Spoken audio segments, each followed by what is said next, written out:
Rob Mitchell ajusta sa cravate devant le miroir de la salle de bain, dans son cabinet d'avocat en centre-ville. Le reflet renvoyait l'image d'un homme qui avait bâti tout de ses mains, à 45 ans à peine. Ses yeux gris acier portaient l'intensité de quelqu'un qui avait grimpé du fond d'un mobil-home en Oklahoma jusqu'à devenir l'un des avocats pénalistes les plus en vue de Denver. Si vous avez aimé la vidéo, n'oubliez pas de vous abonner à ma chaîne, d'activer les notifications, de laisser un like et un commentaire sous la vidéo. Chaque cicatrice, chaque callosité de ses mains racontait une histoire. Il avait travaillé sur des chantiers parallèlement à ses études de droit. Il avait appris que dans ce monde, on ne respectait que ceux qui exigeaient le respect. L'ironie, pour Rob, était flagrante. Il avait consacré 20 ans à défendre des criminels, à étudier leurs stratagèmes, leurs faiblesses, leurs schémas. Des connaissances qui allaient bientôt se révéler inestimables. Diana Mitchell s'appuyait sur le plan de travail en marbre de leur cuisine à 2,8 millions de $, ses doigts manucurés tapotant nerveusement. Elle surveillait sa fille de 18 ans, Emma, en plein rangement de valises, prête pour un programme d'échange culturel à Moldova. La beauté de Diana avait toujours été son arme, ses cheveux blonds impeccablement coiffés, son corps entretenu via des coachs et des procédures esthétiques coûteuses. Mais à 42 ans, elle en avait assez de jouer le rôle de princesse de banlieue. « Tu es sûre pour ce voyage, ma chérie ?» demanda Diana. Mais son ton trahissait plus de calcul que d'inquiétude maternelle. Emma, héritière de la détermination de son père et de la beauté de sa mère, leva les yeux de sa valise. « Maman, ça fait des mois qu'on prévoit ça. Le département d'État a validé. Et papa serait déjà stressé si j'y allais, répondit-elle, l'enthousiasme dans la voix. Diana l'interrompit, échangeant un regard complice avec sa sœur Caroline, présente depuis un mois. Caroline, 2 ans plus jeune que Diana, avait toujours vécu dans son ombre, tout en partageant sa nature calculatrice derrière une façade plus douce. Mais ce que ni Emma ni Rob ne savaient, c'est que 3 jours plus tôt, Moldova venait d'être inscrite sur la liste des zones interdites de voyage, à cause de troubles civils. Et ils ignoraient encore le rôle central que Diana tenait dans cette mise en scène savamment orchestrée. Trevor Walsh stationnait devant la maison des Mitchell dans son BMW, observant la scène à travers les fenêtres. À 38 ans, il incarnait tout ce que Rob n'était pas: héritage familial, éducation Ivy League, charme glacial qui avait convaincu Diana qu'elle méritait mieux qu'un avocat issu d'un milieu modeste. La famille de Trevor possédait une chaîne d'hôtels de luxe, qui lui permettait de voyager à l'international et d'utiliser des comptes offshore. Depuis un an, Trevor et Diana ne tramaient pas seulement une liaison, ils préparaient la prise de contrôle totale de la vie de Rob, son cabinet, ses actifs, le fonds de dotation de sa fille qu'il gérait. Leur plan, d'une élégante simplicité, envoyer Emma à l'étranger et la coincer, forçant Rob à liquider ses biens pour la sauver. Puis, exploiter la crise pour activer une clause du contrat prénuptial, laissant Rob sans rien. Le soir venu, Rob rentra chez lui. Une agitation inhabituelle régnait dans la maison. Emma montrait sa valise à Caroline, qui filmait la scène comme pour en conserver un souvenir. Diana se tenait non loin, son sourire parfait lui donnant un air presque faux. « Alors, ma petite globe-trotteuse, dit-il, en lassant Emma d'un geste un peu raide. Elle, lumineuse, répondit. « Papa, je te promets que je ferai très attention. » Le coordinateur du programme m'a rassuré, reprit Rob. Je les ai vérifiés moi-même. Il ne mentionna pas les signaux d'alarme qu'il avait relevés: incohérence administrative, adresse suspecte. Mais l'enthousiasme d'Emma et le soutien sans faille de Diana l'avaient convaincu qu'il exagérait. Cette nuit-là, alors que Diana faisait semblant de dormir à ses côtés, Rob fixa le plafond. Son instinct, aiguisé par des années de détection en salle d'audience, lui criait que quelque chose clochait. Diana était distante, mais étrangement excitée. Elle faisait plus de voyages, revenait les bras chargés de cadeaux qu'elle disait provenir du travail de mannequin de Caroline. Mais Rob, depuis longtemps, faisait confiance à son intuition. Il avait donc discrètement engagé, 3 semaines plus tôt, un détective privé, Luis Moreno, ancien policier spécialisé dans les affaires familiales. Pour l'instant, les résultats étaient circonstanciels, mais inquiétants. Diana rencontrait régulièrement un homme dans des hôtels chics, avait ouvert un compte bancaire séparé et s'intéressait à la législation sur le divorce au Colorado. Le lendemain matin, Rob se tint dans l'allée de leur maison alors qu'Emma montait dans un taxi en route vers l'aéroport. Il la serra très fort, humant l'odeur de son shampoing, gravant l'instant dans sa mémoire. « Je t'aime, papa. Prends soin de maman pendant mon absence. Je t'aime aussi, ma chérie. Appelle dès que tu atterris. » Le taxi s'éloigna sous les arbres bordant la rue. Rob regarda Diana à travers la fenêtre. Pour une fraction de seconde, son regard était loin d'un vagissement maternel, c'était celui d'une femme qui voyait son plan se concrétiser. Ce jour-là, au cabinet, le cœur lourd mais l'esprit méthodique, Rob appela Louise depuis sa ligne privée. « Louise, faut que tu accélères l'enquête. Il se passe quelque chose, et je veux savoir quoi avant qu'il ne soit trop tard. Rob, j'ai des éléments préliminaires. Assieds-toi. Dis. Ta femme est en contact avec Trevor Walsh depuis plus d'1 an, hôtel, restaurant, même un week-end à Aspen le mois dernier, alors qu'elle disait être dans un spa. Mais la partie la plus troublante, Walsh s'est renseigné sur le fonds de dotation de ta fille, tes actifs professionnels, vos habitudes de voyage. Et on vient de placer Moldova sur la liste interdit de voyage, hier. Le sang de Rob se figea. Tu peux répéter? Ce voyage de ma fille, dans un pays en plein chaos? Et ma femme savait tout cela? Rob raccrocha. Il fixa par la fenêtre de son bureau la silhouette familière de Denver, cette ville dont il avait patiemment construit la réputation. Rob était reconnu pour défendre ceux que la vie avait acculés, trahis, ceux qui se retrouvaient le dos au mur. Il connaissait parfaitement le comportement des bêtes traquées, une fois la vérité révélée, elles devenaient des prédateurs. Chapitre 2. Le piège se referme. Le téléphone d'Emma sonna à 2h47 du matin, heure de Denver. Rob était déjà éveillé, ayant passé la nuit à étudier la situation politique chaotique de la Moldavie, une inquiétude croissante l'assaillant à chaque heure qui passait. « Papa. » La voix d'Emma était faible, emplie de peur. « Il y a vraiment un problème. Le coordinateur du programme d'échange n'est jamais venu à l'aéroport, et l'adresse qu'ils m'ont donnée, elle n'existe pas. L'ambassade est fermée à cause d'une urgence quelconque, et je ne trouve pas mon passeport. » La main de Rob se crispa sur le téléphone. « Que veux-tu dire par « tu ne trouves pas ton passeport »?» Il a disparu, papa. Je l'avais quand je suis passé par la sécurité à Denver, mais une fois arrivé à Kishinev, il n'était plus dans mon sac. Les officiels ici disent que je ne peux pas partir sans, et le consulat américain ne répond même pas au téléphone. Pendant que Rob parlait avec Emma, Diana était dans le salon avec Caroline, toutes deux suspendues à chaque mot grâce au babyphone qu'elles avaient dissimulé dans le bureau de Rob quelques mois auparavant. Le visage de Diana affichait une froide satisfaction. « Pauvre petite Emma », dit Caroline d'une voix mielleuse, faussement compatissante. « Perdue dans un pays étranger, sans argent, sans papier. »« Que va faire papa maintenant ?» reprit Diana, un sourire cruel déformant la beauté de son visage. « Il va liquider tout ce qu'il peut, compte de retraite, actifs commerciaux, peut-être même vendre son précieux cabinet d'avocat.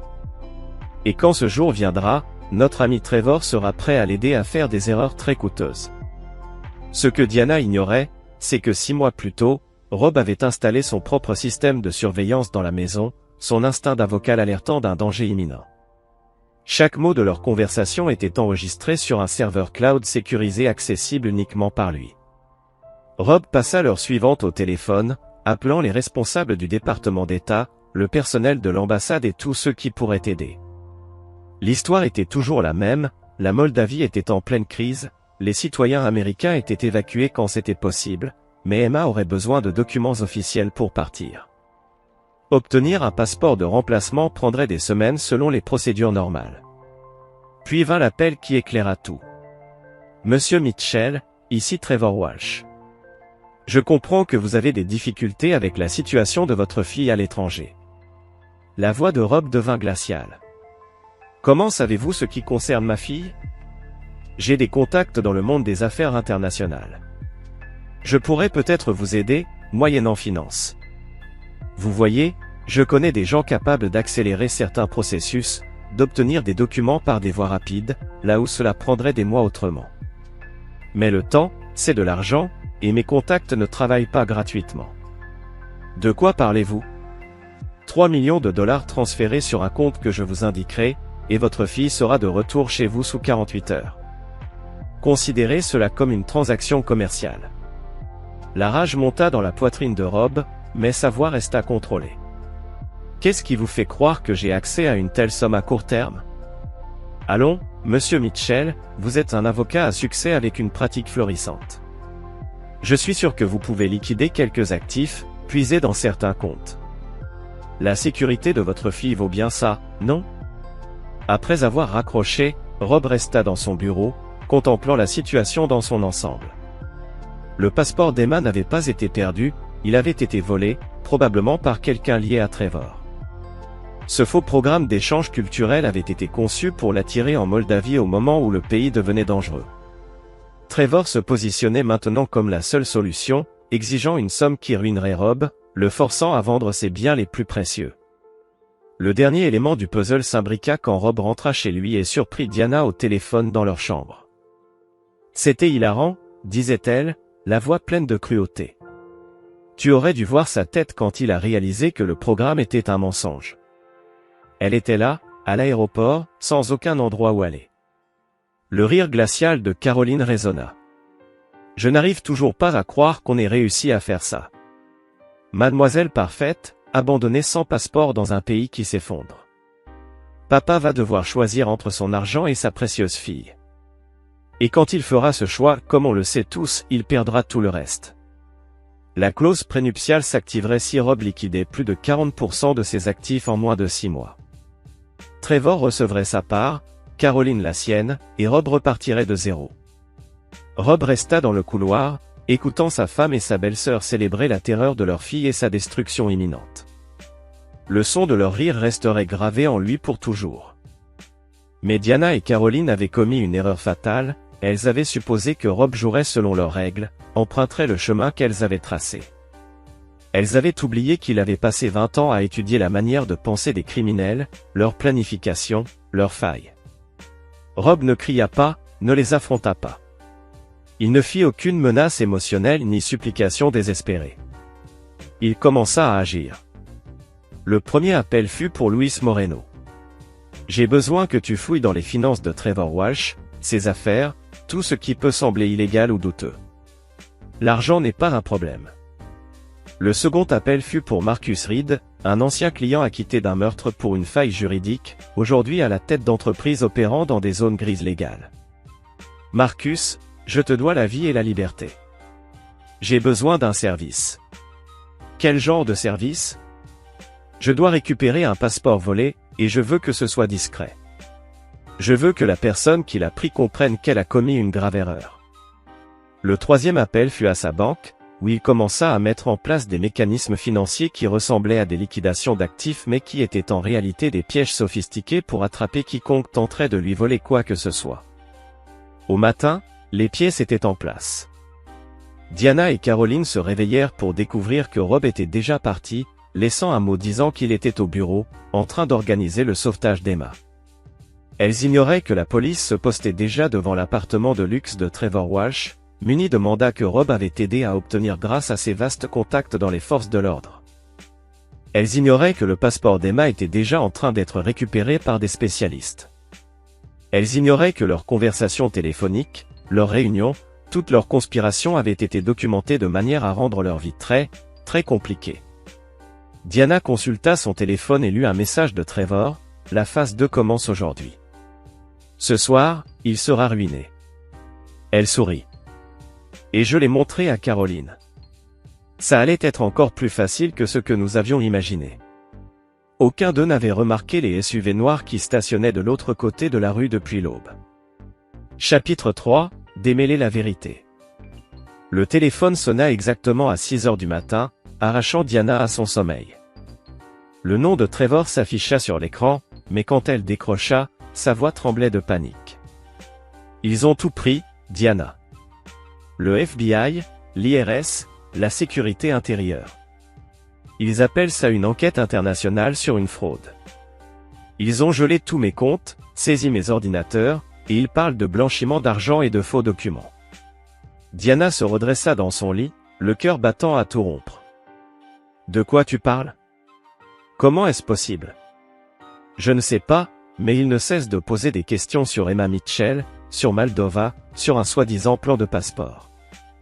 Diana se figea. Ils savent pour le plan de l'autre côté de la ville. Rob, dans son bureau, regardait les informations à la télévision avec une satisfaction sombre. Les médias parlaient d'une énorme prise d'un réseau international de fraude documentaire opérant dans le quartier huppé des hôtels de Denver. Le nom de Trevor Walsh était en première ligne, désigné comme le cerveau présumé du réseau.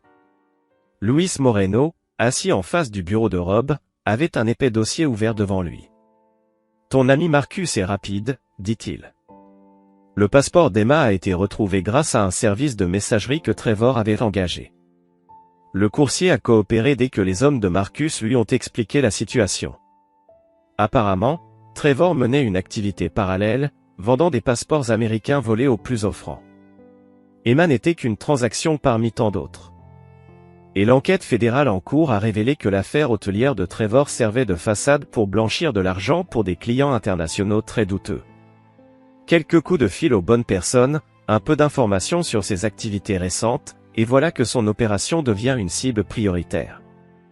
Parfois, les criminels facilitent leur arrestation, murmura Rob en souriant. Son téléphone vibra. C'était un message d'Emma. Papa, il s'est passé quelque chose de très étrange. Un homme de l'ambassade est venu avec mon passeport, disant qu'il y avait un vol d'évacuation d'urgence. Je suis à l'aéroport, je rentre ce soir. Ce qu'Emma ignorait, c'est que Marcus Reed avait des contacts à travers l'Europe de l'Est, et que son évacuation d'urgence avait été organisée par des canaux en dehors des procédures diplomatiques normales. Chez les Mitchell, Diana marchait nerveusement dans la cuisine tandis que Caroline regardait les infos, le visage blême d'horreur.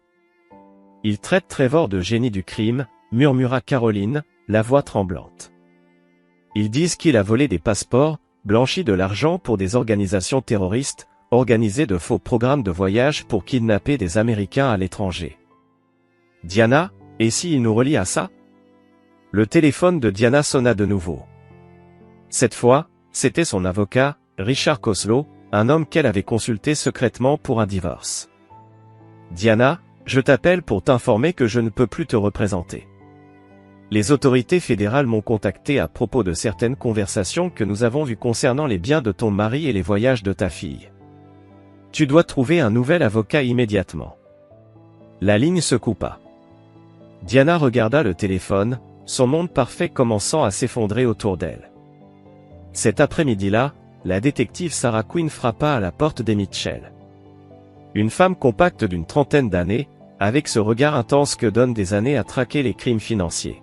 « Madame Mitchell, je suis la détective Quinn, du département de police de Denver. J'ai besoin de vous poser quelques questions sur votre relation avec Trevor Walsh et les récents déplacements de votre fille en Moldova. » Les mains de Diana tremblaient alors qu'elle accompagnait la détective au salon où Caroline regardait toujours les infos. « Je ne comprends pas, Trevor est juste un ami. Je ne sais rien de ses affaires. » La détective Quinn ouvrit son carnet. « Madame Mitchell, nous avons des relevés d'hôtel montrant que vous avez rencontré Monsieur Walsh plus de 30 fois l'an dernier. Nous avons aussi des relevés bancaires indiquant des activités financières inhabituelles sur des comptes liés à vous. Et nous disposons d'enregistrements de conversations évoquant les déplacements de votre fille et les actifs financiers de votre mari. » Caroline intervint, la voix aiguë et nerveuse. « Des enregistrements? C'est impossible, nous n'avons jamais. » La détective Quinn se tourna vers Caroline. « Nous sommes aussi au courant de votre implication. En fait, nous avons des preuves vidéo de vous filmant Emma Mitchell préparant son voyage, vidéo que vous avez ensuite envoyée aux associés de Monsieur Walsh en Moldova. » Diana sentit la pièce tourner. « Je veux un avocat. » « C'est votre droit, Madame Mitchell, mais je dois vous informer que votre mari a coopéré pleinement avec notre enquête. Il nous a fourni une documentation extensive révélant ce qui semble être un complot visant à le frauder et à mettre en danger sa fille. » Quand la détective Quinn partit, Diana se tourna vers Caroline, les yeux fous. « Rob sait. D'une manière ou d'une autre, il sait tout. » Caroline pleurait maintenant. « Je te l'avais dit, c'était trop compliqué. J'aurais voulu qu'on divorce normalement et qu'on partage tout en deux. 2 moitiés ne suffisent pas, hurla Diana. Je mérite plus que la moitié. Je mérite tout. Ce soir-là, le vol d'Emma atterrit à l'aéroport international de Denver. Rob attendait à la porte d'embarquement, et quand elle se jeta dans ses bras, il la serra plus fort que jamais. « Papa, j'ai eu tellement peur. Rien n'avait de sens là-bas. Le programme était faux, mon passeport disparu, puis soudain, cet homme de l'ambassade est arrivé et tout s'est arrangé. Parfois, les choses s'arrangent quand les bonnes personnes s'en assurent, murmura Rob en caressant ses cheveux. Je suis juste content que tu sois en sécurité. » En traversant l'aéroport, Emma racontait sa courte mais terrifiante aventure. Rob, lui, pensait à autre chose. Son téléphone vibrait avec des messages de Louis et Marcus. Trevor était en garde à vue fédérale, faisant face à des accusations qui allaient le confiner pour des décennies. Diana et Caroline allaient bientôt affronter leurs propres problèmes juridiques. Et les pièges financiers que Rob avait tendus commençaient à se refermer. Les transferts électroniques que Diana et Trevor avaient prévus avaient bien été effectués, mais ils avaient conduit à des comptes immédiatement surveillés par les systèmes fédéraux anti-blanchiment. Les liquidations d'actifs qu'ils espéraient utiliser pour le détruire avaient en réalité été savamment organisées pour exposer leurs activités illégales. De retour à la maison, elle était plongée dans l'obscurité. Diana et Caroline avaient disparu, emportant avec elles plusieurs bijoux précieux et œuvres d'art que Diana avait achetés l'année précédente. Rob trouva un mot sur le comptoir de la cuisine. Parti chez des amis, jusqu'à ce que tout ça se calme. Emma regarda la maison vide, perplexe. Où est maman? Où est tante Caroline? Rob posa ses mains sur les épaules de sa fille, plongeant son regard dans ses yeux, des yeux empreints de sa propre détermination et force. Emma, il y a des choses dont nous devons parler. Des choses sur ta mère que tu dois savoir. Alors qu'il commençait à lui révéler la vérité sur son voyage, sur le complot, sur la trahison, l'expression d'Emma passa de la confusion au choc, puis à une colère froide qui rappelait à Rob exactement à qui elle appartenait. Elle a essayé de me faire enlever, murmura Emma, la voix basse mais portant la même lueur dangereuse que celle de Rob lorsqu'il décida de cesser d'être sur la défensive pour passer à l'offensive. Oui, elle l'a fait. Et elle allait utiliser ton danger pour tout détruire. Tout ce que j'ai construit, tout ce pourquoi j'ai travaillé, pour t'offrir une belle vie. Emma resta silencieuse un long moment, digérant chaque mot. Enfin, elle leva les yeux vers son père, le regard dur comme l'acier. Que va-t-on faire alors? Rob esquissa un sourire, le premier depuis des semaines. Sa fille était vraiment sa fille. Elle ne demandait pas s'ils allaient se défendre ou s'il fallait pardonner. Non, elle voulait savoir ce qu'ils allaient faire. Nous allons nous assurer qu'elle paie les conséquences de chaque choix qu'elle a fait, déclara Rob d'une voix ferme, et qu'elle n'aura jamais la chance de nous faire du mal, ni à toi ni à moi. Assis dans leur cuisine, en pleine élaboration de leur plan, ils ignoraient tous deux que Diana se trouvait, à cet instant même, dans une chambre miteuse d'un motel au bout de la ville. Elle regardait des reportages télévisés sur l'arrestation de Trevor, réalisant que sa vie soigneusement orchestrée venait de basculer dans un cauchemar. Le jeu ne faisait que commencer. Chapitre 4, la toile. Diana fixait la pile de documents juridiques qu'on lui avait remis dans ce refuge où elle et Caroline s'étaient cachées pendant 3 jours, accusations fédérales de complot, fraude d'État, mise en danger d'enfants. La liste semblait sans fin. Comment cela a-t-il pu arriver si vite? Murmura Caroline, ses vêtements de créatrice froissés par 3 nuits passées dans ce lit de motel bon marché. Il y a 3 jours encore, on menait la danse. Le téléphone de Diana vibra. C'était Amanda Foster, leur nouvelle avocate commise d'office, spécialisée en affaires criminelles, puisqu'aucun avocat privé ne voulait prendre leur dossier. Diana, il faut qu'on parle. Les preuves contre toi sont accablantes, enregistrements, dossiers financiers, témoignages, et un témoignage collaboratif de ton mari. Il propose un accord de plaidé coupable, mais ce n'est pas bon. Quel genre d'accord? 20 ans en sécurité minimale si tu témoignes contre Trevor Walsh et que tu donnes des infos sur le réseau de passeports internationaux. Les mains de Diana tremblaient. 20 ans? Pourquoi? Je n'ai jamais vendu de passeport. Non, mais tu as conspiré pour en voler un. Tu as participé à une fraude internationale. Tu as mis des enfants en danger. Et il y a autre chose, l'IRS prétend que tu dois plus de 400 000 $ d'impôts sur des revenus non déclarés, liés à tes rendez-vous avec Trevor. Après avoir raccroché, Diana se tourna vers Caroline, les yeux emplis de désespoir. Il faut parler à Rob. Il faut qu'il comprenne que tout ça, c'est l'idée de Trevor. Caroline pleurait à nouveau. Diana, je ne crois pas que Rob soit l'homme qu'il était il y a 4 jours. J'ai l'impression qu'on a réveillé quelque chose qu'on n'aurait jamais dû. De l'autre côté de la ville, Rob était dans son bureau, entouré d'Emma Louise et d'une nouvelle recrue, Catherine Walsh, l'ex-femme de Trevor. Venue tout droit de Colorado Springs dès qu'elle avait appris l'arrestation. Catherine était une femme élégante, la quarantaine, avec cette force tranquille que donne la survie d'un mariage avec un sociopathe. Trevor a détruit ma vie, méthodiquement, pendant 10 ans, leur expliqua-t-elle. C'est un maître manipulateur qui s'attaque aux femmes croyant mériter mieux. Diana n'est pas sa première victime, et elle ne sera pas la dernière. Emma se pencha en avant. Que veux-tu dire, pas sa première victime? Trevor a déjà fait ça 3 fois, du moins que je sache. Il cible des femmes mariées à des hommes riches, les convainc qu'elles méritent mieux, puis il orchestre des plans pour ruiner financièrement ses maris. Il choisit souvent des hommes qui ont construit leur fortune de rien, plus facile à faire passer pour des fraudeurs. Louis ouvrit un dossier. Catherine nous aide à comprendre le mode opératoire de Trevor. Il a fait ça à une chirurgienne à Phoenix il y a 2 ans. Sa femme pensait qu'elle allait fuir avec Trevor et vivre dans le luxe, mais après l'avoir aidé à ruiner son mari, Trevor a disparu avec tout l'argent, la laissant seule face à des accusations fédérales. Le visage de Rob était dur comme la pierre. Qu'est-il arrivé à cette femme? Elle purge 15 ans en prison fédérale. Son mari a divorcé, garde les enfants, et a reconstruit sa clinique. Il s'est remarié, il est plus heureux que jamais. Emma se leva et alla à la fenêtre. Donc, maman n'était qu'un autre pion. Elle pensait être spéciale, mais elle n'était qu'une victime de plus, utilisée puis jetée. Catherine acquiesça. Le schéma est toujours le même. Trevor fait croire aux femmes qu'elles sont des génies du crime, qu'elles ont déjoué le système. En réalité, ce sont elles les boucs émissaires. Quand tout s'écroule, Trevor a déjà déplacé son argent à l'étranger et adopté une nouvelle identité. Mais cette fois, il ne s'en est pas sorti, déclara Rob avec une froide satisfaction.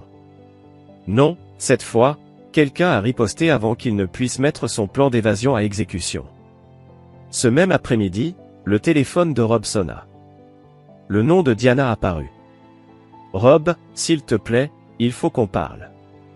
Je sais ce que ça semble, mais tu dois comprendre. » Je comprends très bien, Diana. Tu as conspiré avec un criminel pour kidnapper notre fille et voler tout ce pour quoi j'ai travaillé. Tu n'es pas une victime, tu es une co-conspiratrice. Ce n'était pas censé aller aussi loin, dit-elle. Trevor m'a dit qu'Emma serait juste retardée quelques jours, qu'elle serait en sécurité, et qu'il suffirait de payer un peu d'argent. Emma était bloquée dans une zone de guerre sans papier, Diana. Tu as idée de ce qui aurait pu lui arriver? Tu sais que des filles américaines de 18 ans disparaissent dans ces endroits et ne réapparaissent jamais. Un silence glacé suivit. Je veux négocier, finit par dire Diana, tu n'as rien que je veuille. J'ai des informations sur les autres affaires de Trevor, ses comptes offshore, ses biens immobiliers, ses autres victimes. Je peux t'aider à faire en sorte qu'il ne sorte jamais de prison. Rob fut silencieux un instant. Rendez-vous demain à 14 h chez Rosenberg et Associés. Amène Caroline et ton avocat, ainsi que toi-même. Et écoute-moi bien, si tu essaies de fuir, de cacher des biens, ou de contacter Trevor ou ses associés, je ferai en sorte que tu écopes de la peine maximale pour chaque accusation. La seule raison pour laquelle tu n'es pas en détention fédérale, c'est parce que je l'ai demandé. Ne me force pas à regretter cette clémence. Le lendemain, la salle de conférence du cabinet de Rob ressemblait à une salle d'audience. Diana et Caroline étaient d'un côté, accompagnées d'Amanda Foster. De l'autre, Rob, Emma Louise, et Catherine. Le détective Quinn et un agent du FBI, Paul Rodriguez, observaient. Amanda ouvrit sa mallette. « Mes clientes sont prêtes à coopérer pleinement en échange d'une réduction de peine et d'une protection. L'agent Rodriguez prit la parole. Monsieur Walsh s'est montré très bavard depuis son arrestation. Il nous a donné des détails remontant à 5 ans, ainsi que des précisions sur le rôle de vos clientes dans ce réseau. Diana pâlit. Que vous a-t-il dit? Que le plan pour abandonner Emma Mitchell était entièrement ton idée. Il affirme que tu l'as approché pour éliminer ton mari et ta fille afin d'hériter sans partage. Caroline étouffa un cri. Ce n'est pas vrai. Diana n'a jamais parlé d'éliminer qui que ce soit. Il a aussi dit que toi, mademoiselle Parker, tu as volé le passeport d'Emma lors de sa correspondance à Chicago. Il a des vidéos qui montrent que tu as remplacé ces documents. Un silence de plomb s'abattit. Diana regarda sa sœur, horrifiée. Caroline, tu m'avais dit que tu n'avais pas pris le passeport, que c'étaient les hommes de Trevor à Moldova. Caroline pleurait désormais. Je suis désolé, Diana. Trevor a dit que c'était le seul moyen.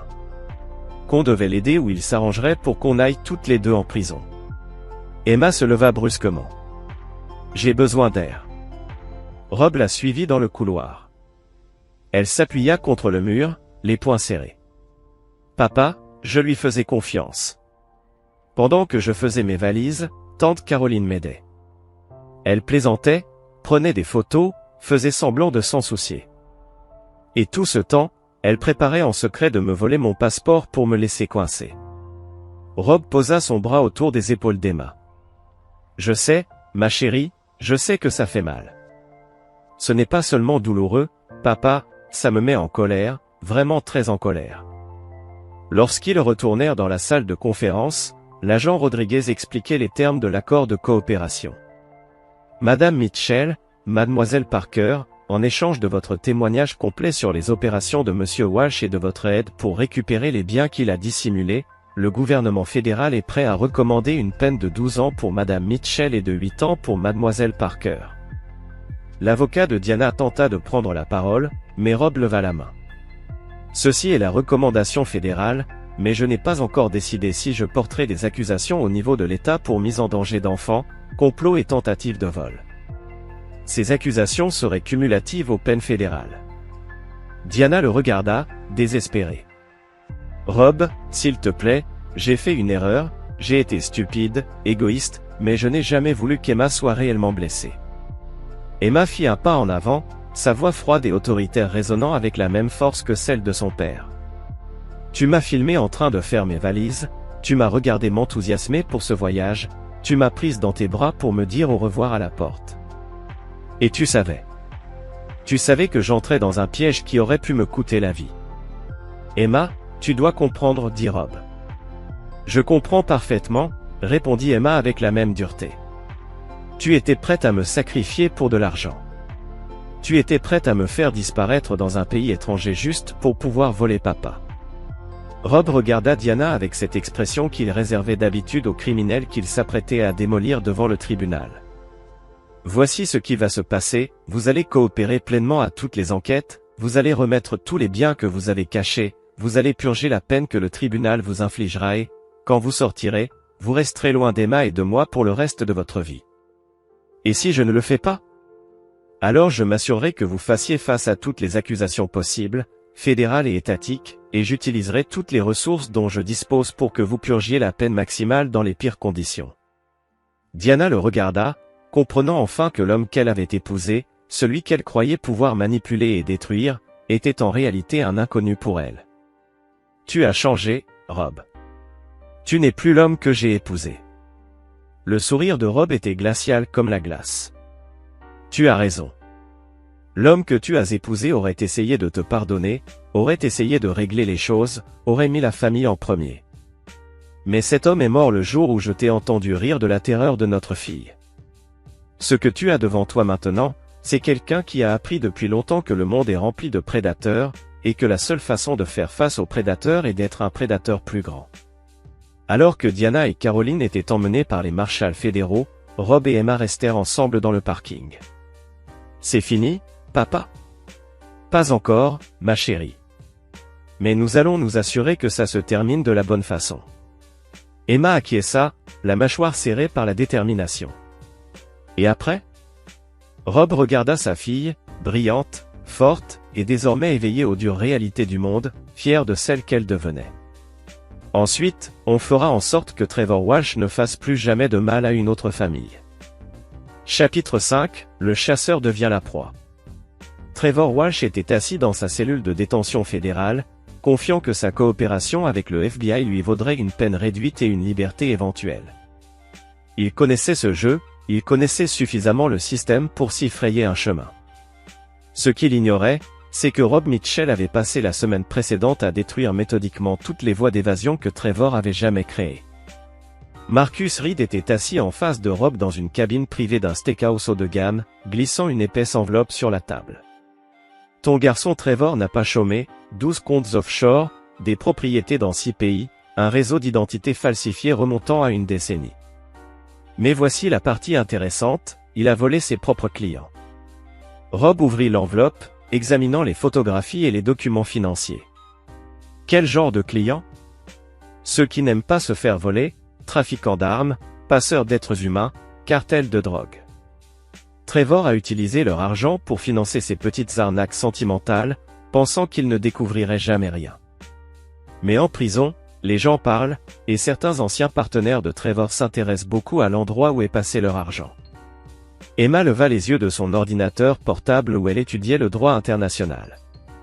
Papa, l'accord de coopération de Trevor l'oblige à témoigner à propos de ses comptes offshore. S'il avoue en avoir, cela n'expose-t-il pas son vol à ses autres criminels? Rob sourit avec gravité. C'est exactement ce que ça fera. Pendant ce temps, Diana apprenait que la prison fédérale n'était pas du tout comme les établissements à sécurité minimale qu'elle avait imaginés. Sa codétenue était une femme nommée Rosa Gutiérrez, condamnée pour avoir dirigé un réseau de vol d'identité de plusieurs millions de dollars, qui avait une opinion très claire sur les femmes mettant en danger des enfants. « Alors tu as aidé un homme à kidnapper ta propre fille ?» demanda Rosa d'un ton dur, celui de quelqu'un ayant grandi dans des rues où la loyauté familiale est sacrée. « Ce n'était pas un kidnapping, c'est juste que je ne pensais pas qu'elle serait vraiment en danger. » Le rire de Rosa fut cinglant. « Ma chère, j'ai fait beaucoup de mauvaises choses dans ma vie, mais jamais rien qui mette mes enfants en danger. Tu sais ce qui arrive aux gens comme toi ici? » Diana allait bientôt le découvrir. La nouvelle se répandit vite dans la prison pour femmes, une nouvelle détenue avait trahi son propre enfant pour de l'argent. Des femmes qui avaient mené des guerres de gang, tué, commis tous les crimes imaginables, avaient toute une règle inébranlable, protéger les enfants, surtout les siens. À la fin de sa première semaine, Diana avait été attaquée 2 fois, son compte de cantine vidé par d'autres détenus, et les gardiens lui avaient annoncé qu'elle allait être transférée en garde protégée pour sa propre sécurité. L'expérience de Caroline dans l'établissement à sécurité minimale fut différente, mais tout aussi dévastatrice. Parmi les autres criminels en col blanc, plusieurs avaient été victimes de prédateurs financiers comme Trevor. Lorsqu'elles apprirent que Caroline avait contribué à cibler la fille d'une autre mère, elles lui rendirent la vie systématiquement misérable, d'une manière que les gardiens ne pouvaient ni empêcher ni punir. De retour à Denver, Rob reçut un appel de l'agent Rodriguez. « Mitchell, nous avons un problème. Walsh refuse de coopérer à moins que nous ne garantissions sa protection de témoin et sa relocalisation après sa peine. De quoi a-t-il peur? Apparemment, sa coopération a fuité. Certains de ses anciens clients ont mis une prime sur sa tête. Il dit avoir besoin de protection pour témoigner. » L'expression de Rob devint prédateur. « Agent Rodriguez, j'ai peut-être une solution à votre problème. Je vous écoute. Et si Trevor Walsh décidait finalement que coopérer n'est pas dans son intérêt? S'il retirait son accord et décidait de tenter sa chance au procès, ce serait un désastre pour notre affaire. Nous avons besoin de son témoignage pour poursuivre le réseau international. Non, vous avez besoin de ces informations. Son témoignage n'est qu'un moyen parmi d'autres pour les obtenir. » 2 jours plus tard, Trevor reçut la visite de son avocat avec une nouvelle inquiétante. « Trevor, quelqu'un distribue des informations sur ton accord de coopération. On sait que tu témoignes contre des organisations criminelles internationales. Mes contacts au sein du système fédéral m'ont dit que certaines personnes très dangereuses cherchent à connaître ta localisation. Trevor pâlit. Quel genre de personnes? Celles qui veulent discuter avec toi de l'argent disparu. Je dois retirer mon accord de coopération. Je dois reprendre la lutte contre les accusations. Trevor, si tu fais ça, tu risques la prison à vie. Les preuves contre toi sont accablantes. Je préfère passer ma vie en prison que 5 minutes en population générale avec des gens qui veulent ma mort. Ce que Trevor ignorait, c'est que son avocat, David Shinn, avait été contacté 3 jours plus tôt par Rob Mitchell. Shinn était un bon avocat, mais aussi un homme pragmatique qui comprenait que parfois, la justice était mieux servie en laissant les criminels s'entretuer. La conversation avait été simple. Monsieur Shinn, votre client va retirer son accord de coopération et se battre contre les accusations. Je m'assurerai que lorsqu'il le fera, il fasse face à toutes les charges possibles avec les peines les plus sévères.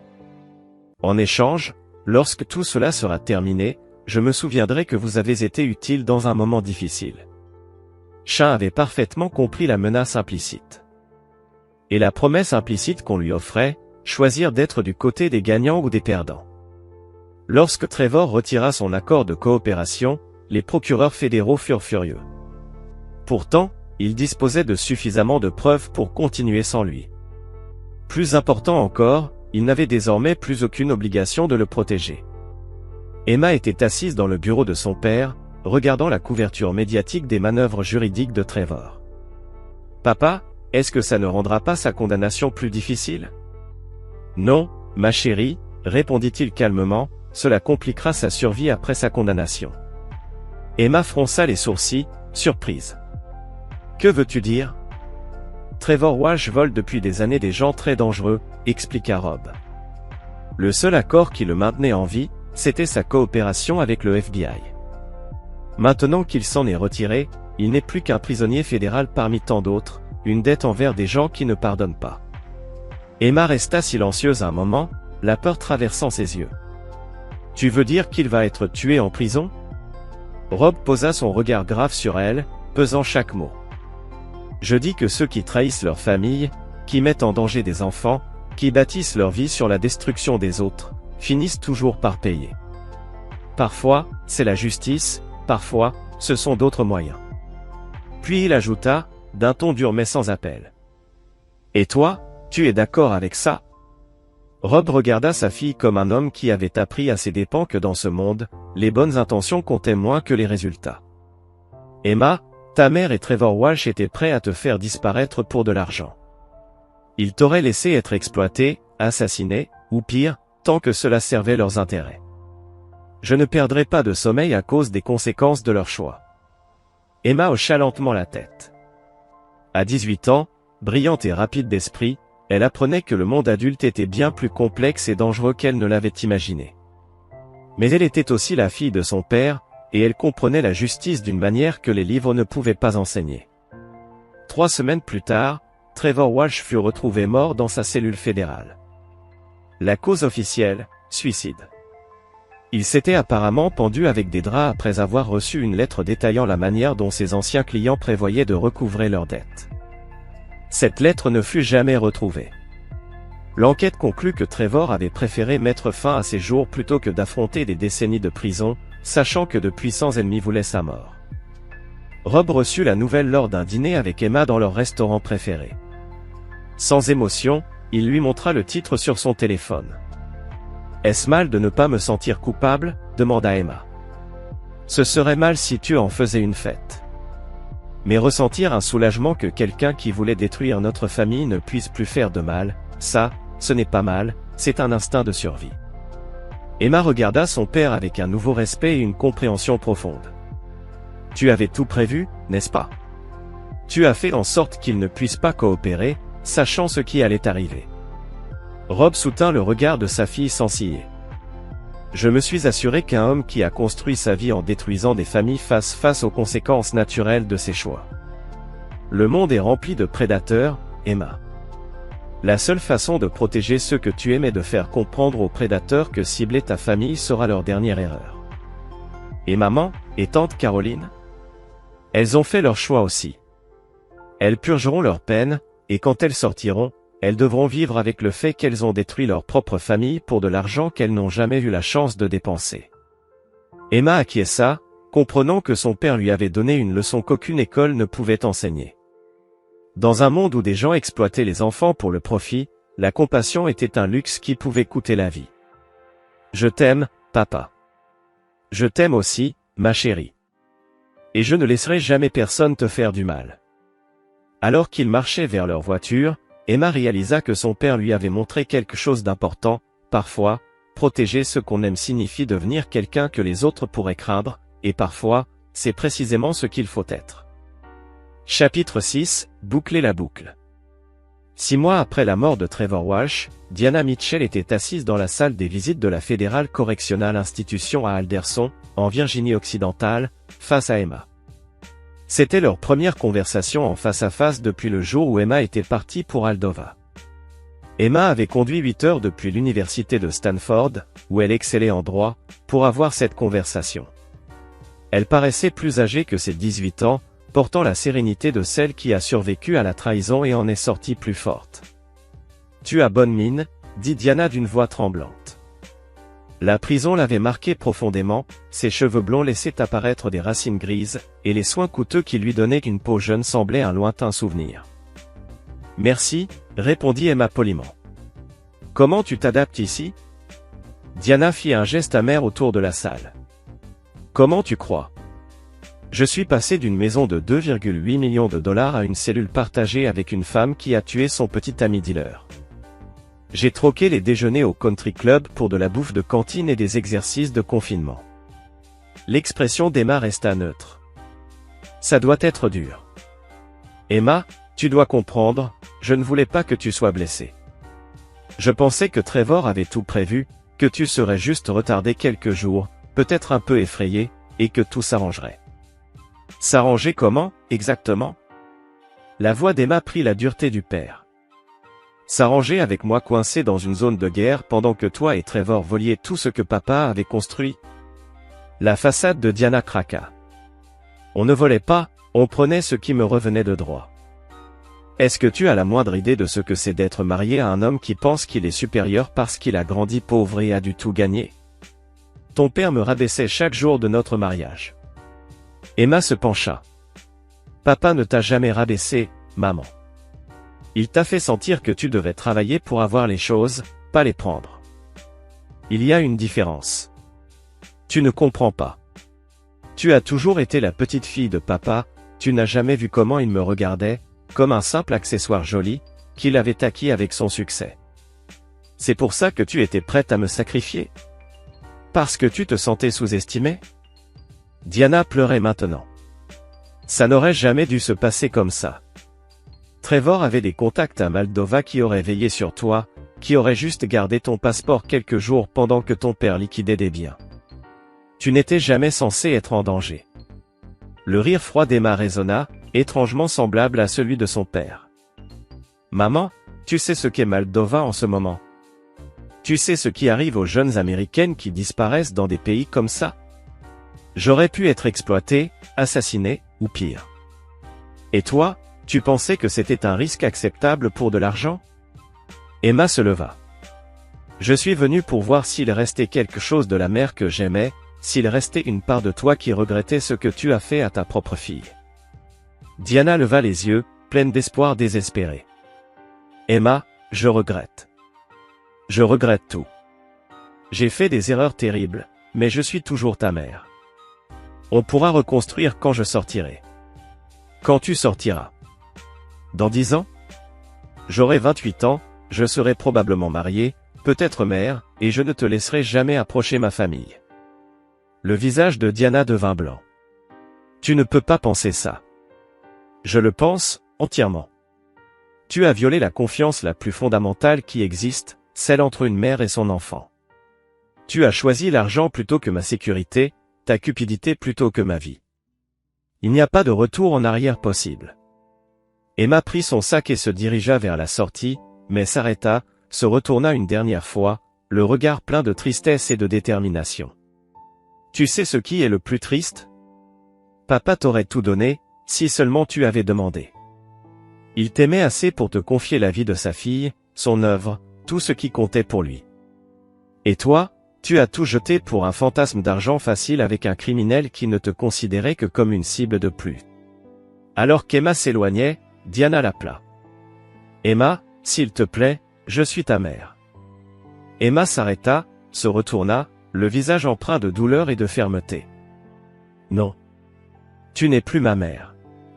Tu es morte le jour où tu as décidé que j'étais sacrifiable. » Pendant ce temps, Caroline Parker découvrait que la prison de sécurité minimale était un autre type d'enfer. Contrairement à Diana, entourée de criminels violents avec leur propre code d'honneur tordu, Caroline vivait parmi des criminels en col blanc qui comprenaient parfaitement ce qu'elle avait fait, et en étaient personnellement offensés.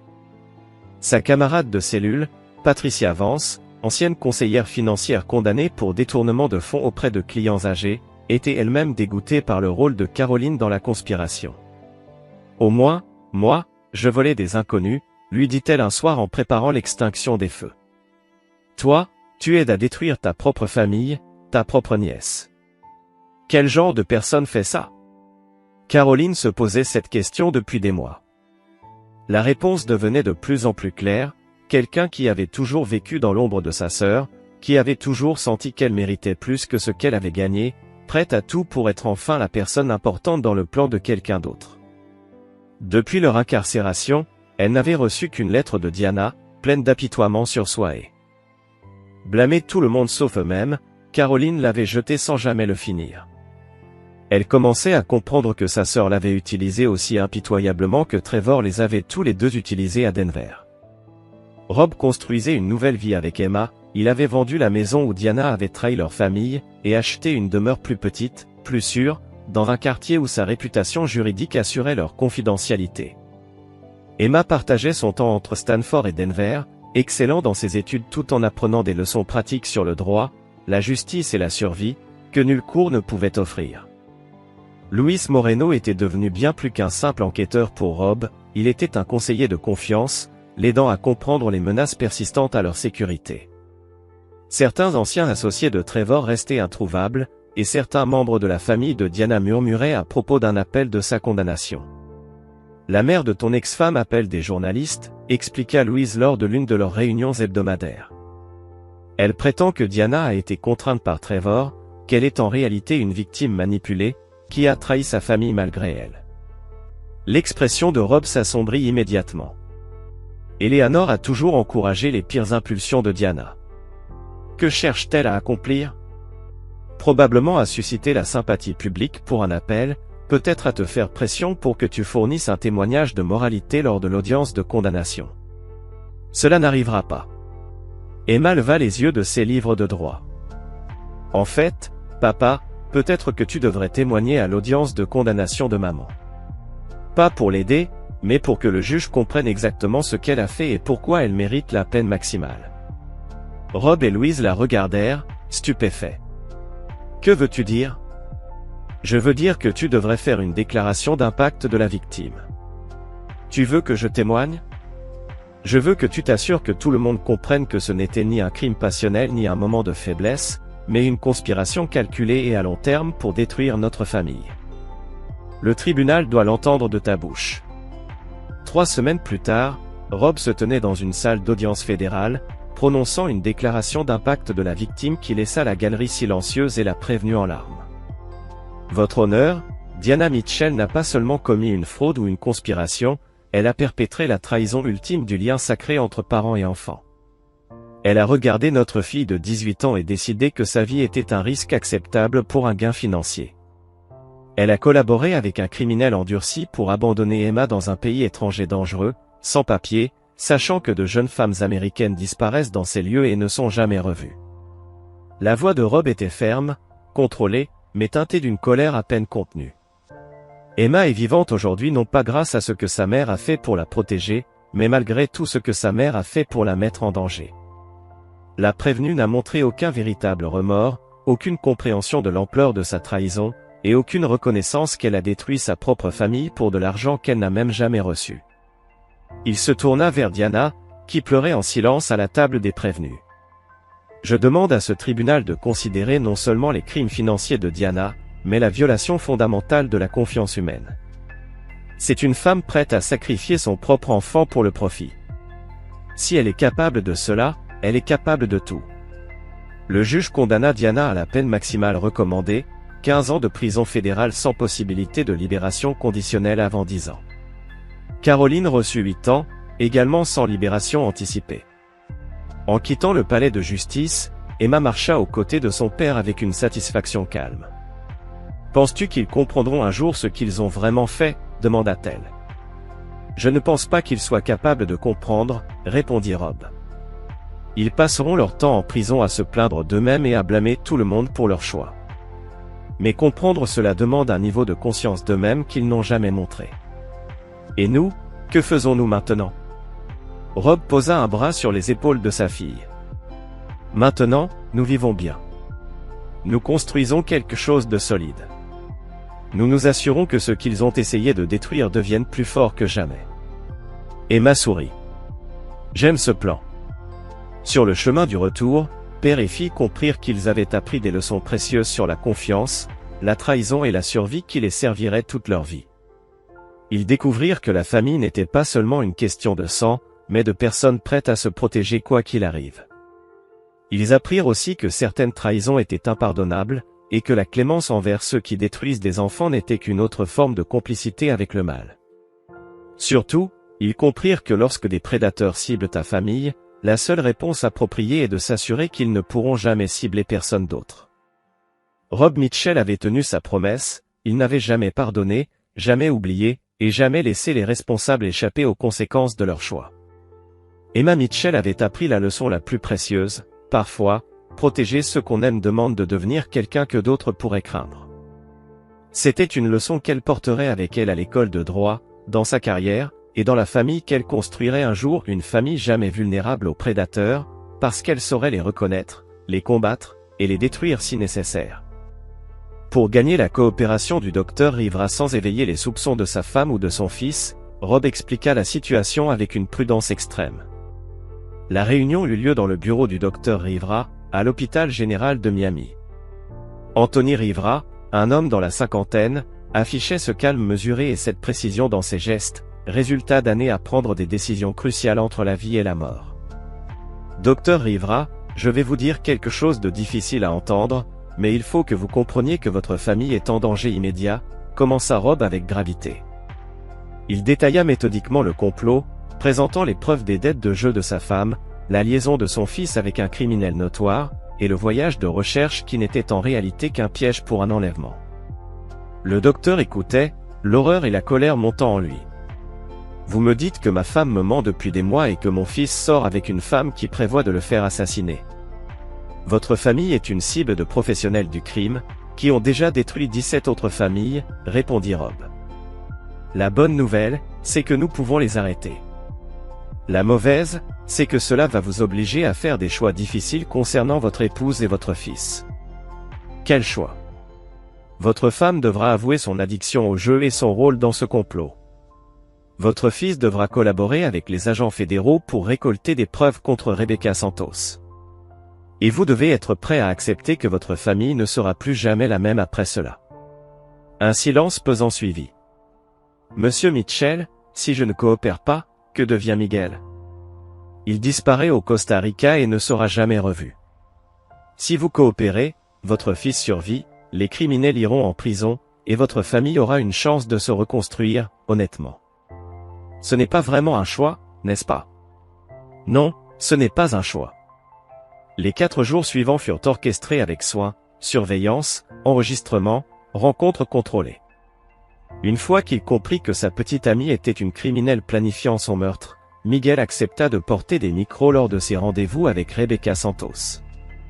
Maria Rivera, confrontée aux preuves de son addiction et à la menace sur son fils, s'effondra et avoua tout aux agents fédéraux.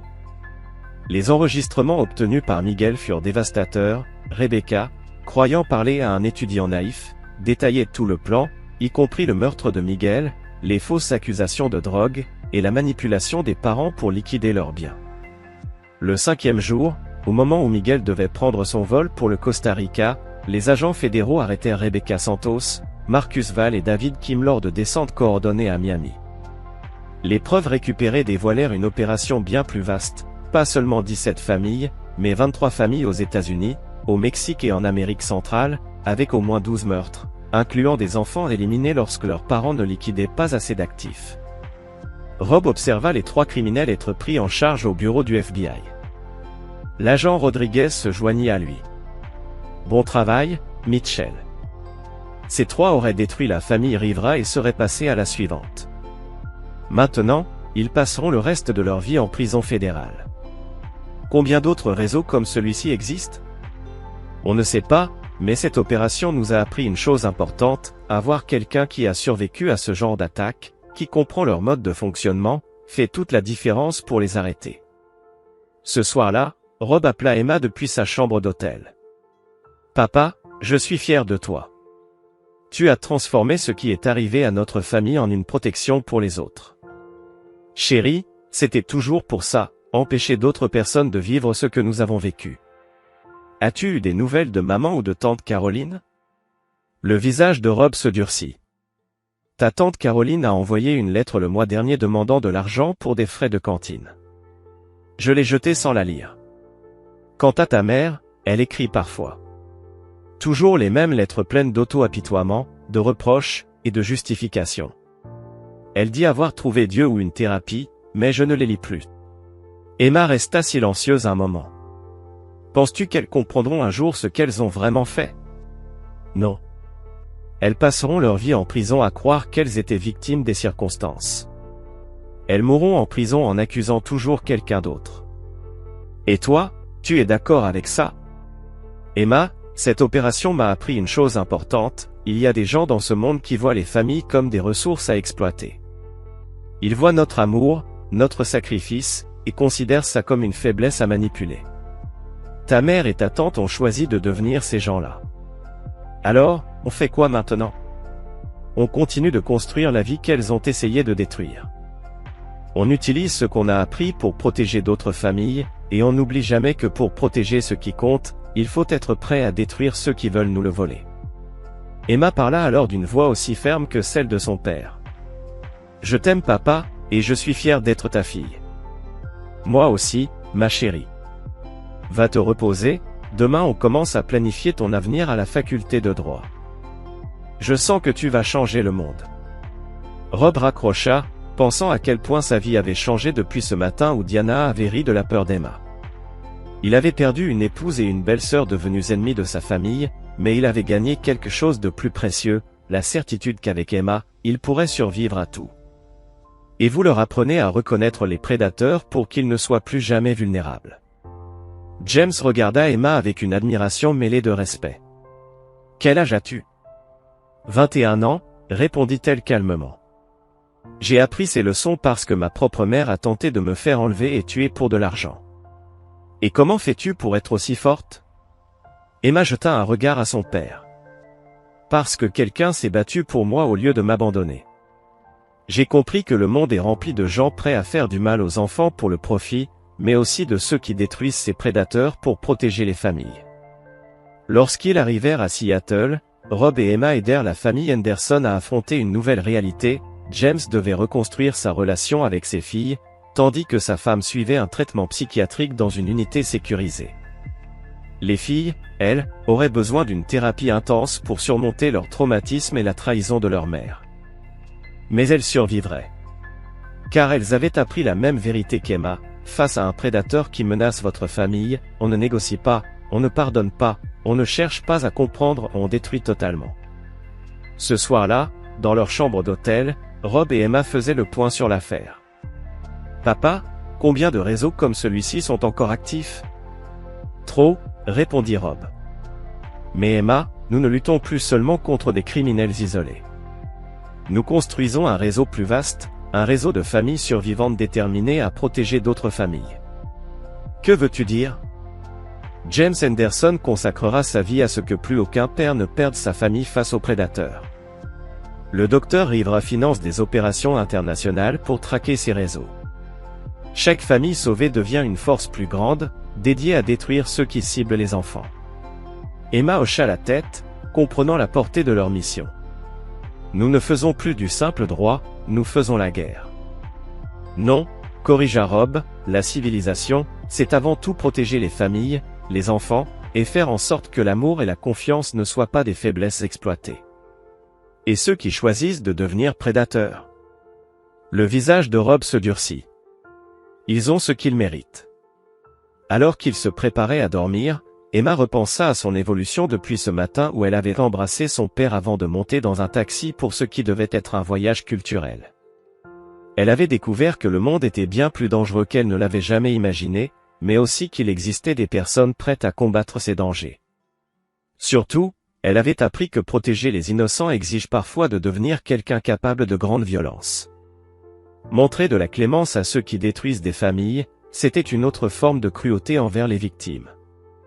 Le lendemain, ils s'envoleraient pour Denver, prêts à planifier leur prochaine affaire. Dans un monde plein de prédateurs, la protection des familles ne cessait jamais. Chapitre 9, l'héritage de fer. 5 ans après l'opération de Seattle, Emma Mitchell se tenait devant le comité judiciaire du Sénat américain pour être confirmée comme la plus jeune procureure fédérale de l'unité spécialisée dans les crimes contre les familles, créée en grande partie grâce aux affaires qu'elle et son père avaient montées. À 26 ans, Emma avait poursuivi plus de réseaux destructeurs de familles que n'importe quel avocat dans l'histoire des États-Unis. Son taux de succès était parfait, chaque prédateur qu'elle avait traqué avait été condamné à la prison à vie, sans possibilité de libération. Mademoiselle Mitchell, demanda la sénatrice Patricia Williams, certains critiquent vos méthodes, les jugeant agressives, et reprochent votre absence de clémence envers les accusés qui prétendent avoir été manipulés pour trahir leur propre famille. Que répondez-vous? La voix d'Emma était calme et assurée. Sénatrice, en 5 ans, notre unité a empêché le meurtre de 127 enfants et la destruction de 89 familles. Nous avons récupéré plus de 340 millions de dollars de biens volés et démantelé des réseaux internationaux exploitant les familles américaines comme des ressources. Je ne montre aucune clémence à ceux qui tueraient des enfants pour le profit, car la clémence envers les prédateurs est une cruauté envers leurs victimes. Et la réhabilitation? Certains accusés pourraient-ils être réformés? Le visage d'Emma resta impassible. Ma mère a essayé de me faire tuer à 18 ans. Elle m'a considéré comme une victime acceptable dans son plan pour voler l'œuvre de toute une vie de mon père. Aurais-je dû lui accorder ma clémence? Prioriser sa réhabilitation au détriment de la sécurité des enfants? Un silence s'installa dans la salle. Tous connaissaient son histoire, mais l'entendre ainsi formulée restait saisissant. Ce que j'ai appris de la trahison de ma mère, c'est que ceux qui sacrifient les enfants pour de l'argent franchissent une ligne que la société civilisée ne peut tolérer. Ils considèrent les enfants comme des ressources jetables et renoncent à leur droit de vivre dans une société civilisée. La sénatrice insista. Mademoiselle Mitchell, ne pensez-vous pas que votre expérience personnelle vous rend partiale? Le sourire d'Emma fut glacial. Mon expérience me rend au contraire unique pour reconnaître les prédateurs et comprendre leurs méthodes. Chaque procureur utilise son vécu dans son travail, le mien inclut la survie des crimes que je poursuis aujourd'hui. Le vote de confirmation fut unanime. Ce soir-là, dans le bureau devenu siège du Family Protection Network, Rob leva son verre. Je suis fier de toi, ma chérie. Procureur fédéral à 26 ans et bientôt à la tête de la division la plus importante du ministère de la Justice. Je n'aurais jamais réussi sans apprendre du meilleur, répondit Emma en trinquant. Puis elle annonça la mort de sa mère. Rob resta silencieux un long moment, puis... Et toi, comment te sens-tu? Soulagé. Soulagé qu'elle ne puisse plus jamais faire de mal. Soulagé de ne plus jamais douter qu'elle pourrait sortir tôt. Soulagé que mes enfants ne soient jamais en danger à cause de leur grand-mère. Rob hocha la tête, satisfait. Qu'elle meure en prison, alors. Toujours convaincu d'être une victime. Emma regarda son père avec respect. Pendant mon audition, on m'a interrogé sur la clémence et la réhabilitation, mais en vérité, il demandait si je pensais que certains méritaient d'être détruits. Et qu'as-tu répondu? Que certains considèrent les enfants comme des victimes acceptables pour l'argent et le pouvoir. Que ces personnes ont déclaré la guerre à la civilisation elle-même. Et qu'elles méritent de perdre cette guerre. Rob leva à nouveau son verre. À Emma Mitchell, procureure fédérale et protectrice des familles. Et à Rob Mitchell, qui m'a appris que protéger l'innocence exige parfois de devenir quelqu'un que les autres craignent. Le téléphone d'Emma vibra, sa première affaire officielle. Un réseau opérant à Las Vegas ciblait les familles militaires en utilisant les enfants des soldats déployés pour voler leurs allocations. « Papa, je vais avoir besoin d'un consultant, quelqu'un d'expérience en protection familiale et chasse aux prédateurs. » Rob sourit. « Je peux sûrement me libérer. » Bien. Ces gens ciblent les enfants des militaires. Je veux qu'on les détruise complètement, pour que ce soit un message clair à tous les autres réseaux. Emma, implacable, conclut. Que cibler les familles américaines soit leur dernière erreur. Alors qu'il quittait le bureau, Rob pensa à la transformation de sa fille, d'une jeune fille innocente de 18 ans à une procureure redoutée, déterminée à protéger l'innocence par tous les moyens. Une femme prête à détruire le mal sans hésitation, pour que les générations futures grandissent dans un monde où les prédateurs savent qu'ils paieront le prix fort. 3 jours plus tard, Emma prononça son discours d'ouverture dans l'affaire United States contre Morrison, contre ce réseau qui ciblait les familles militaires.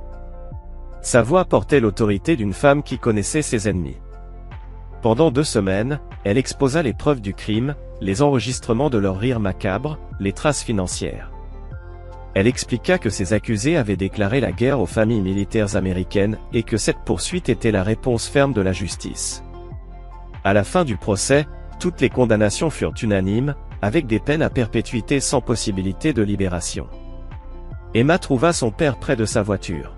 « Alors, quel effet ça fait de mettre un grand réseau derrière les barreaux ? » « On gagne enfin cette guerre, répondit-elle. Chaque réseau détruit, chaque prédateur éliminé, chaque famille sauvée, c'est un monde où les enfants peuvent grandir sans apprendre la peur. Et si un nouveau prédateur apparaît ? Son sourire était implacable. On le détruira aussi. Sans pitié, sans hésitation. Parce que protéger les familles, c'est ça. Emma Mitchell était devenue la procureure la plus redoutée d'Amérique parmi ceux qui s'en prennent aux familles. Elle bâtit un réseau d'experts en application de la loi, de spécialistes en sécurité privée, et de familles survivantes, déterminées à rendre ces réseaux de destruction familiale obsolètes, aux États-Unis et dans le monde. Et jamais elle n'oublia la leçon de son père: quand les prédateurs ciblent ta famille, tu ne négocies pas, tu ne montres aucune pitié, tu les détruis complètement pour qu'ils ne fassent plus jamais de mal. Dans un monde rempli de prédateurs qui comptent sur la civilisation pour ne pas se défendre, Emma Mitchell était la preuve vivante que parfois, la chose la plus civilisée à faire, c'est de devenir quelqu'un que les prédateurs craignent plus que la mort elle-même. Si vous avez aimé cette histoire, abonnez-vous à la chaîne et partagez vos réflexions en commentaire. Merci pour votre temps. Normally that would do nothing, but I had no armor. Oh. We go again. We go again. Alright, run 30. Damn, that was a good world too. That's 29 deaths now. Oh man.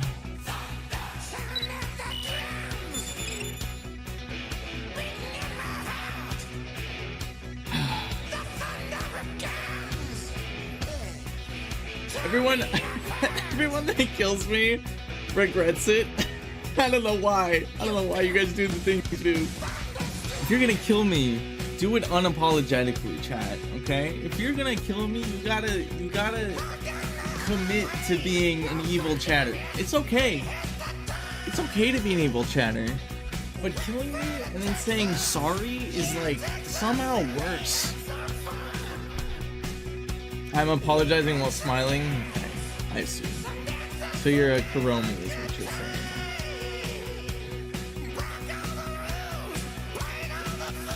Oh my goodness.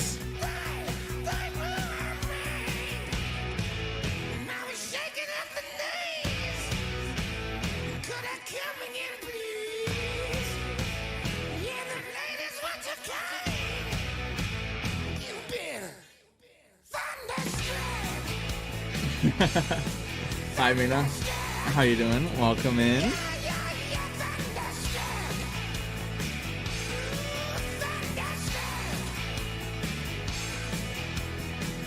Oh my goodness. It's been a long day, chat. It's been a long day of getting destroyed.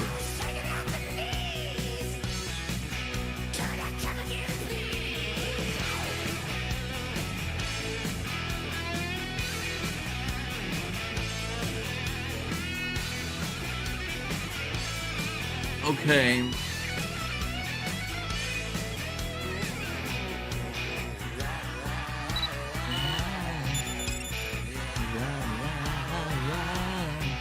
I might turn off slots. I cannot figure out how to make them not horribly rigged.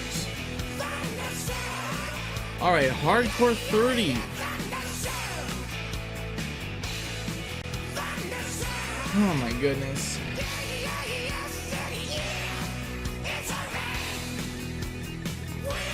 Alright. We're in. So many oldies tonight.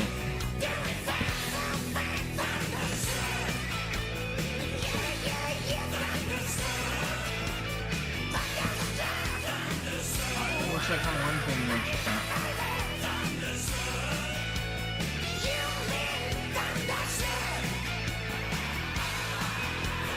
Oh my god, there's 40 songs in queue, 2 hours and 30 minutes. Okay, okay. I'm stopping the queue. There's no way we're getting through all this. I don't know if I can refund the mana, but I'm definitely not streaming for 2 more hours. You guys have fully queued this thing up. Wow, I did not realize how full it was. So I'm going ahead. I'm turning off the queue so you guys can't. Yeah, I think I can actually keep it for next stream.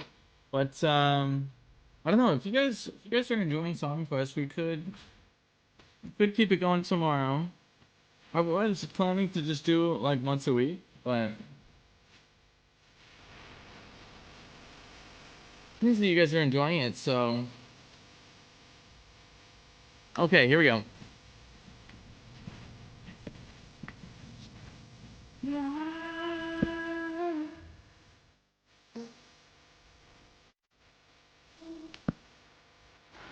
Alrighty. Oop. Keep them for next time? Okay.